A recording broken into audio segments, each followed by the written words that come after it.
नमस्कार दोस्तों। अभी मैं खेती में पानी की समस्या, सिंचाई की समस्या और बैल बोर की बात कर रहा था। तो चलते चलते खेत में मुझे जो है रास्ते में अपने ही खेत में एक और बैल बोर दिखाई दिया, ट्यूबवेल, बोरवेल, जो कि इसको हमने कई साल पहले यहाँ इसका खनन करवाया था और इसमें पर्याप्त पानी ना होने के कारण इसको बंद कर दिया है। लाखों रुपए की उसमें केसिंग और खुदाई में, इसके खनन में खर्च हुए और इसको बंद कर दिया गया है। अभी फ़िलहाल ये समय की जंग के हवाले है और इसके चारों ओर ये झाड़ झंखाड़ इसकी कहानी कह रहे हैं। तो इस तरह ये समस्या है और इस समस्या जो है हमारे कृषि की और स्थितियों की समस्या है, जो इसको आप देख सकते हैं। आप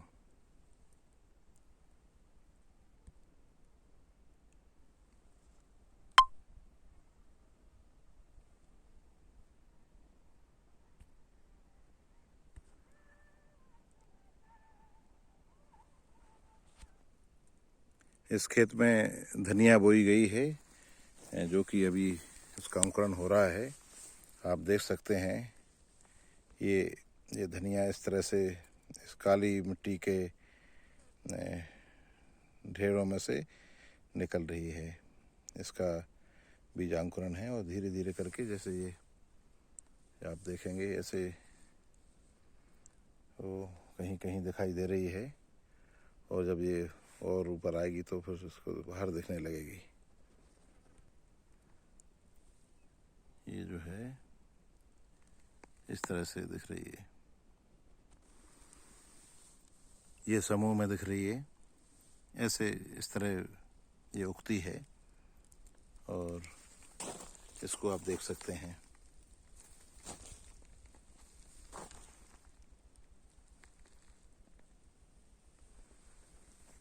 ये पास के ही खेत में, इसी खेत में एक हिस्से में ये चना इनको पानी देकर बो दिया गया था। अब ये ज़मीन के बाहर आ गए हैं और झाड़ करने लगे हैं। ये चना है, इसको आप देख सकते हैं।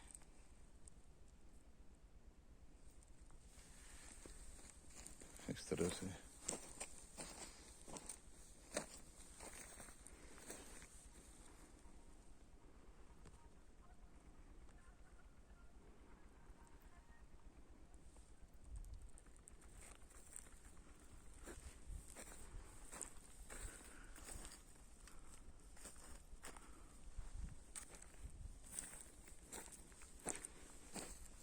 खेतों में पिछली फसल सोयाबीन की थी, वो उसके खरपतवार के रूप में ये ऐसे उगाता है। उसको किसानों को उखाड़ना पड़ता है। जैसे ये आप देख रहे हैं, इसको ये चनों के बीच में, फसल के बीच में जो अनापेक्षित पिछली फसल के दाने उगाते हैं या अन्न कचरा, वो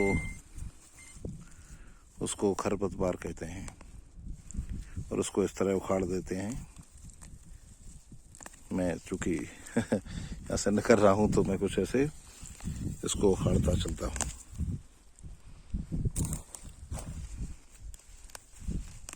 ये बहुत बड़ी तादाद में उगाते हैं तो इसकी फसल को दखल देते हैं और फसल से ऊपर निकल जाते हैं। तो जो आपने बोई है वो उस फसल को ये बहुत नुकसान पहुंचाते हैं और तो सब लागत निरर्थक हो जाती है, इसलिए इसको उखाड़ कर फेंक दिया जाता है।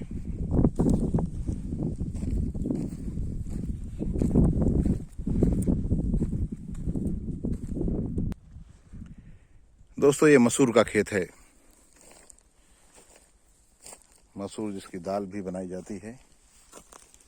इस तरह से ये खेत में उगती है और ऐसी दिखती है।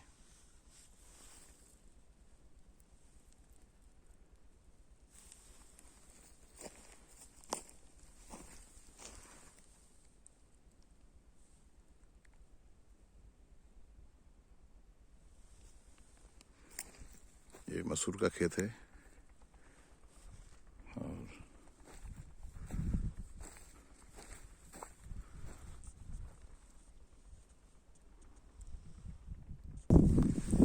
मसूर में भी इस तरह के खरपतवार उगने लगते हैं, उग रहे हैं अभी। जैसे ये, इसको बुंदेलखंडी में गोभी कहते हैं इसका, और ये दुधई है। इसको हम खूब बचपन में खेतों से उखाड़ कर कट्टियों में भरकर घर ले जाते थे और गाय भैंसों के लिए एक चारे के रूप में ये काम आती थी। ये गोभी आप देख रहे हैं, इस तरह से ये उगती है। इसको उखाड़ देते हैं। ये तो केवल सैंपल है, जैसा मैं घूमते हुए बता रहा हूँ। ये दुधई है, इसको बोलते हैं। मुझे लगता है ये खरपतवार कैसा है जो कहा जाता है कि इसको खाने के बाद गाय भैंस अच्छा दूध देती हैं। इसको मुझे लगता है इसका नामकरण संभवतः इसलिए दुधई यहाँ लोकल बुंदेलखंडी में कर दिया गया होगा। ये गोभी जिसको कहते हैं, ये ऐसे उग रही है। ये खेत पानी देने के बाद अभी बुआई के लिए तैयार है और इसमें बुआई का इंतज़ार है। जल्दी ही इसको बो दिया जाएगा।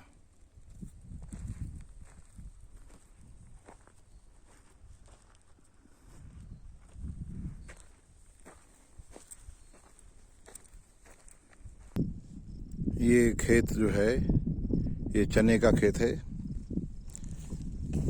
इस खेत में बल्कि कहा जाए तो जो भी थोड़ी बहुत नमी थी, एक रिस्क लेकर उसी के सहारे इसमें चना बो दिया गया है, क्योंकि इतना पानी नहीं था कि इसमें पानी देकर इसकी बोनी की जाए। चना इतना हो गया है और इस तरह से ये आप कतार में देख सकते हैं। इस आकार का चना अभी है। यहाँ ये पूरा खेत इस तरह से चना है और इसमें पानी की दरकार है कुछ ही दिनों में, जिसका कि नितांत अभाव है।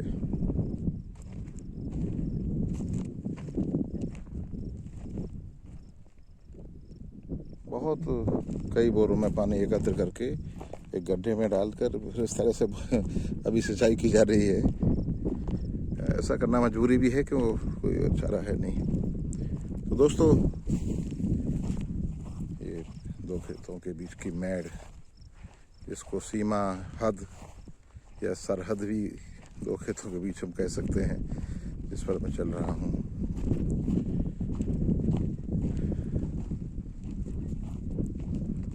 ये चने का खेत है जो मैंने आपको अभी बताया।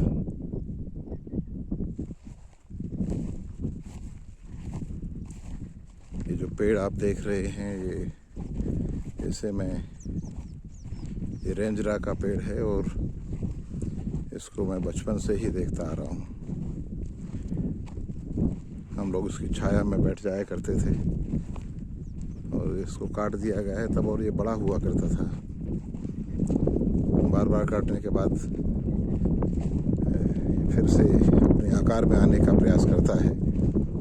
पेड़ हमें छाया देते हैं, लेकिन क्या होता है दोस्तों, इसकी जो छाया आप खेत में देख सकते हैं, ये दूर तक होती थी पहले। तो जितनी दूर पेड़ की छाया, पेड़ पे खड़े पेड़ की छाया खेत में होती है, उतनी दूर तक फसल का अंकुरण नहीं होता, क्योंकि उसको धूप नहीं मिल पाती। और आप जानते हैं कि पेड़ पौधों को प्रकाश संश्लेषण की क्रिया से भोजन बनाना होता है, जो कि प्रकाश आवश्यक होता है। इसलिए जिस पेड़ की छाया जितनी दूर तक खेत में होगी, फसल को जितना वो घेरेगा, उतनी जगह वो होती नहीं है। इसलिए किसान क्या करते हैं कि जो झाड़ होता है उसको काट देते हैं, पेड़ को बना रहने देते हैं, क्योंकि पेड़ जरूरी हैं पर्यावरण के लिए, वर्षा के लिए और छाया के लिए, सौंदर्य के लिए, प्रकृति के लिए, ऑक्सीजन के लिए। तो इस पेड़ से जुड़ी हुई तमाम यादें हैं वही पेड़ है, खेत भी वही, जिससे तमाम स्मृतियाँ जुड़ी हुई हैं। इस खेत के इस भाग में ये मटर है दोस्तों, ये इस तरह से आप देख सकते हैं।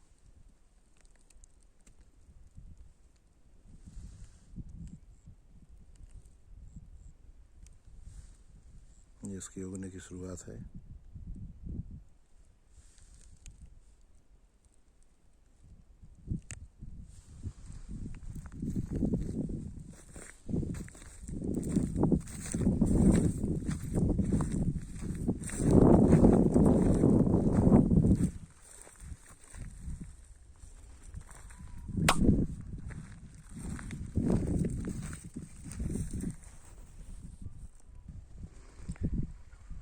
दोस्तों, अभी मैंने जिक्र किया था कि उधर का पानी इकट्ठा करके 2 बोर का यहाँ लाते हैं इस लाइन के द्वारा, और ये इस गड्ढे में डाल दिया जाता है, जो कि इस तरह से जहाँ लगे पानी। अभी इधर की लाइट जहाँ से जो है, ये करौदा गांव की, ये टगर का गांव है जिसमें ये बोर है, कटौती में, इसलिए पानी नहीं आ रहा। जब आएगी तब यहाँ से पानी इस तरह से जाते हुए इस रास्ते से आगे पहुँच जाएगी। यहाँ इसमें ऐसे आता है, तो ये पानी यहाँ इकट्ठा हुआ है, यहाँ होता है इसमें। और ये आप देख रहे हैं कि पक्षी कलरव करते हुए इसके ऊपर। पानी सबको प्रिय होता है, इनको पानी मिलता है, इसलिए आसपास से इनका डेरा पक्षियों का रहता है। ये पास में खजूर और कुछ ये बेर के झाड़, तो ये पानी है। और ये 2 बोर इधर के, 2-3 बोर उधर के मिला के 3-4 बोर द्वारा ये पानी यहाँ इकट्ठा होता है, आप देख सकते हैं। यहाँ से फिर जब ये भर जाता है, फिर खेतों में सिंचाई कर दी जाती है, फिर दोबारा इकट्ठा करते हैं। इस तरह से ये चलता है। आप देख रहे हैं उधर से भी 1 बोर का पानी आ रहा है, शायद दिख रहा हो। अभी आपको वहीं जाके दिखाता हूँ।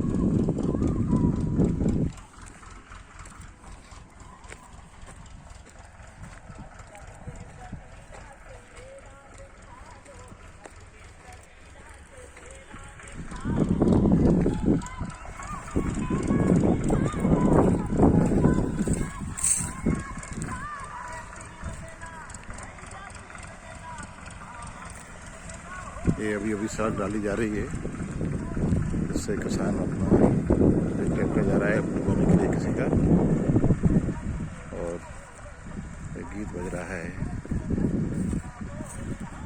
ये सड़क जिससे लगा हुआ एक खेत है, और ये पानी कितना अच्छा पानी दिख रहा है यहाँ से। जब किसी चीज़ की कमी होती है तब उसकी कीमत पता चलती है, वरना हम ऐसे ही बरसात का पानी बह जाने देते हैं और पानी की बर्बादी शहरों में करते रहते हैं। और सरकार जल प्रबंधन का ध्यान नहीं रखती। किसानों के पास तो उतने संसाधन भी नहीं हैं, उतनी क्षमताएं भी नहीं कि वो सब ये कर पाए। ये सड़क डाली जा रही है, ये खेत सड़क के किनारे पर है, और ये पास में करौदा गांव है। यहाँ से एक दूसरी सड़क गई हुई है, पास में बिजली का ट्रांसफार्मर।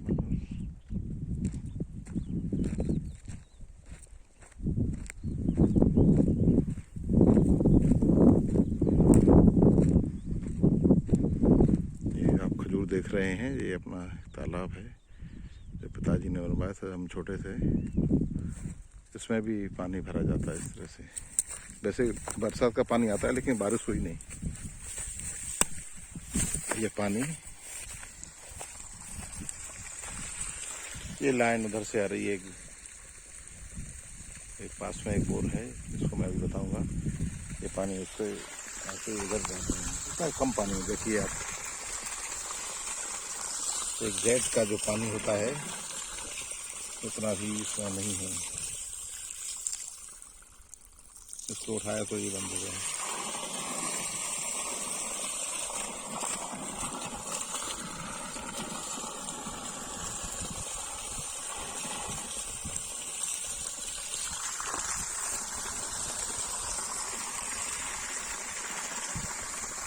ये पानी जो है इतना कम पानी आ रहा है। इस तरह से ये धार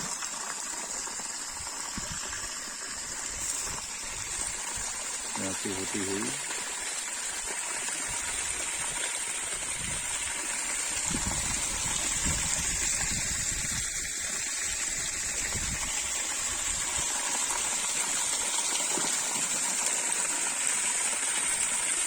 ऐसे इसमें चल रही है।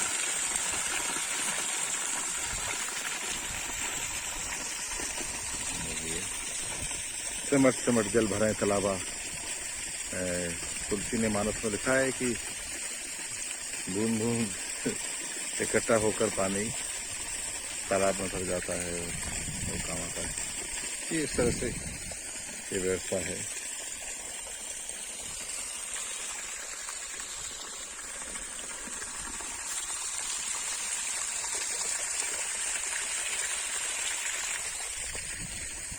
और उसमें से पानी दे दिया जाता है। दोस्तों अभी मैंने आपको बताया था छोटा सा थोड़ा पानी जा रहा था, वो अपने स्पोर्ट से जा रहा था। ये उसमें जो है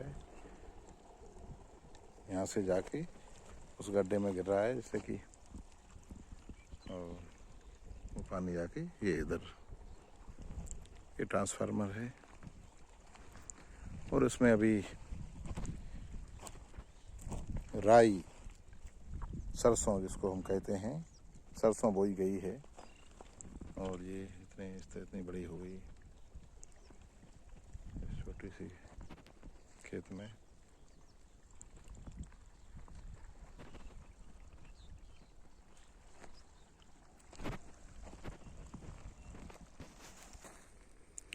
पुराने तालाब में दोस्तों एक और ये जो आप देख रहे हैं फैल बोर है। इसमें भी पानी नहीं है। ये मेरी प्रतिध्वनि की आवाज़ यहाँ आ रही है जब इसके नज़दीक मैं बोल रहा हूँ।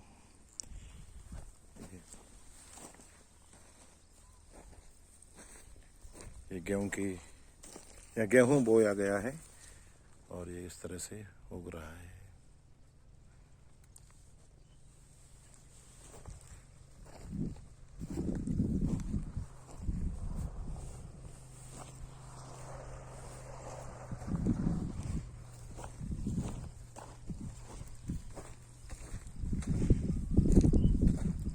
ये वही तालाब है जिसका जिक्र मैं कर रहा था, जो पिताजी ने बनवाया था जब मैं हाई स्कूल में पढ़ता था।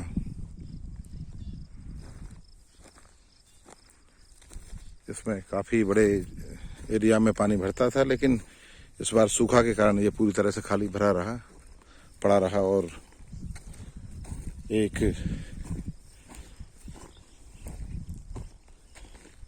इस बोर से ये आगे आप पाइपलाइन देख रहे हैं, एक बोरवेल से ट्यूबवेल से ये पानी यहाँ इसमें डाला जाता है। ये इस तरह से ये गड्ढा है तालाब का इसमें ये, और ये पानी, लेकिन इसकी मोटर ख़राब हो गई है और उसको ठीक करने भेजा हुआ है। ये इसमें पानी भरते हैं और ये भर जाता है तो फिर इसका कुआं की तरह इसका उपयोग करते हैं और कुआं से ऐसे पानी देते हैं इकट्ठा करके, यहाँ से फिर खेतों में पानी ले जाया जाता है। एक ये बोरवेल और एक जो क्रॉस लाइन आप देख रहे हैं, एक इधर से ये जो है ना, इसमें से पानी देने के लिए लाइन गई है। ये लाइन जो है इस गड्ढे में से इकट्ठा पानी होता है, इसको फिलहाल इसी खेत के ऊपरी भाग में जो नीम का पेड़ दिख रहा है उसमें सरसों की फसल है, उसमें पानी दे रहे हैं। हैं ये सरसों हैं, और उसके ठीक नीचे गेहूं है। उसके बाद सरसों में पानी जब लग जाएगा तब ये गेहूं के खेत में इसमें पानी लगेगा, क्योंकि इसमें ये सबसे पहले इस साल बोया हुआ गेहूं है, इसलिए ये थोड़ा सा बड़ा सा दिख रहा है बाकी खेतों की तुलना में। तो ये ऐसे जल संचयन करने का प्रयास, और इस मैं यहाँ खड़ा हूँ तो छोटे से जल संग्रह में, इस गड्ढे में भी कल कल लहरें पानी की हवा में उठ रही हैं, और यही भी सुकून देने वाली बात है कि कुछ तो पानी है, इकट्ठा करके ही सही, लेकिन खेतों की फसलों की कुछ तो प्यास बुझेगी। और यहाँ जब मैं बैठा हूँ तो ठंडी हवा आ रही है, और इस हवा में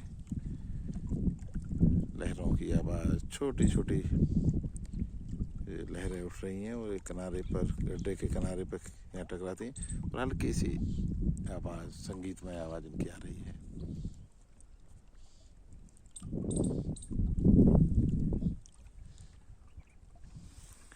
इस तालाब की पार को मजबूत करने के लिए पिताजी ने ये खजूर के और बबूल के पेड़ लगाए थे। वो अभी उन्हें आप देख सकते हैं, ये गुठलियाँ उस समय गाड़ा करते थे, और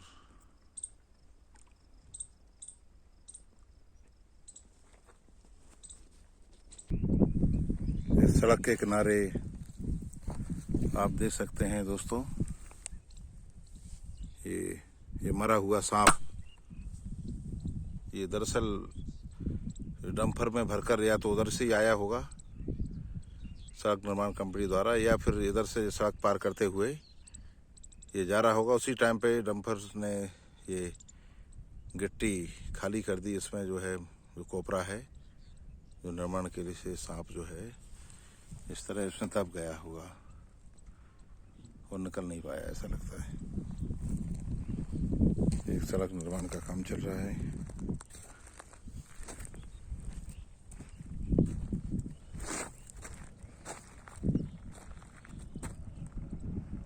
ये ट्रैक्टर जो है अभी